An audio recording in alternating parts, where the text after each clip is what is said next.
এক ভদ্রমহিলার সঙ্গে আলাপ হলো। ভদ্রমহিলার বয়স বছর 50 হবে।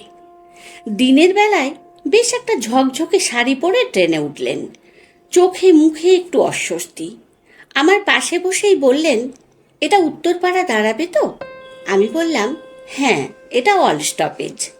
মহিলা যেন একটু স্বস্তির নিঃশ্বাস ফেললেন। ফোনে কাউকে বললেন, আমার পৌঁছতে মিনিট 10 দেরি হবে, বুঝলে তো? বেশ আলাপি মহিলা। হেসে বললেন, আমাকে বেমানান লাগছে? খুব দৃষ্টিকটু কি?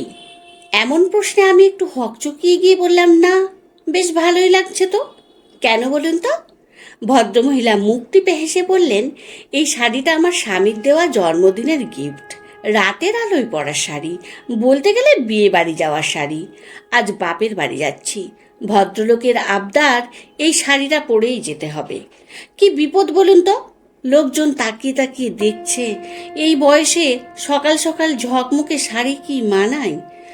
আসলে এই লোকজন কি ভাববে তার থেকে ওর ভালো লাগাটা আমার কাছে বেশি ইম্পর্টেন্ট। তাই লজ্জার মাথা খেয়ে এই ডিপ রঙের বিয়েবাড়ির শাড়ি পরেই রওনা দিলাম। শাড়িটা পরেছি দেখে ভদ্রলোকের মুখে হাসি আর ধরে না। আমি বললাম, একদম কেউ কিছু ভাববে না, ঠিক করেছেন। ভালোবাসা যেখানে ভীষণ রকমের বিশ্বাসী, আলটুসি বারান্দার মতো আদুরে, সেখানে এসব লোকজনের তুচ্ছ ভাবনাকে অবলীলায় বর্জন করুন। ভদ্রমহিলা বললেন, আপনি তো দারুণ কথা বলেন। একটু বিষণ্ণ হয়েই বললেন, আমি জানি আমার বোনেরা দেখেই হাসবে, বলবে, এই শাড়িটা কি করে তুই দিনের বেলায় পরলি দিদি?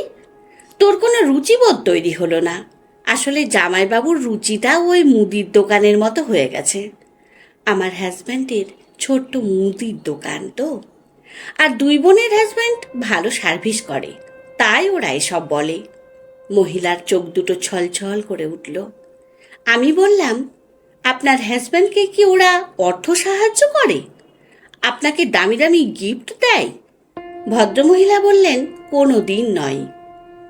আমার স্বামী কারো কাছে 10 পয়সা ধার করে না, জীবনে কারো কাছে হাত পাতেননি। আমায় ভালোবেসে বিয়ে করেছিলেন বলে সব সময় আমার সম্মান রাখার চেষ্টা করেন। আমি বরং বড় দিদি বলে ওদের উপহার দিই। আমি হেসে বললাম, তাহলে আর কি? আপনার বোনরা যখন আপনাদের কোনো সাহায্যই কোনোদিন করেনি বা আপনাদের লাগেনি, তখন ওদের কথা শোনার প্রয়োজন কি? আপনি বলবেন, তোদের জামাইবাবু এই শাড়িটা পছন্দ করে নিয়ে এসেছিল আর আবদার করে বলেছিল, এটা পরলে তোমায় শ্রেষ্ঠ সুন্দরী লাগবে, তাই আমি পরেছি। এতে তোদের এত সমস্যা কোথায়? আসলে কি জানেন, আপনি আদরে আছেন, ভালোবাসায় আছেন, যত্নে আছেন, এটা অনেকেই ঠিক নিতে পারে না। এই ধরেন, যদি আপনি বোনদের কাছে গিয়ে বলতেন, জানিস তোর জামাইবাবু আমায় দুবেলা মারে, তাহলে দেখতেন হাতে 200 টাকা ধরিয়ে দিয়ে মাথায় হাত বুলিয়ে বলতো, কিছু কিনে খাস, ভালো থাকিস।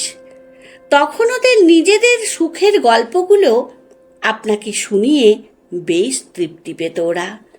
আসলে এটা হিউম্যান সাইকোলজি, অন্যের ভালোই ঈর্ষান্বিত হয়ে যাওয়া। তাই ওদের চোখের ব্যঙ্গ বা হিংসাগুলোকে আপনি পজিটিভলি নেবেন, আর কারোর তোয়াক্কা না করে নিজেদের মতো করে ভালো থাকবেন। ভদ্রমহিলা আচমকা আমার মাথায় হাত রেখে বললেন, তুমি আমার থেকে অনেকটা ছোটই হবে, ভালো থেকো। এমন টুকরো টুকরো আশীর্বাদে আমিও ঝুলি ভরিয়েই চলেছি।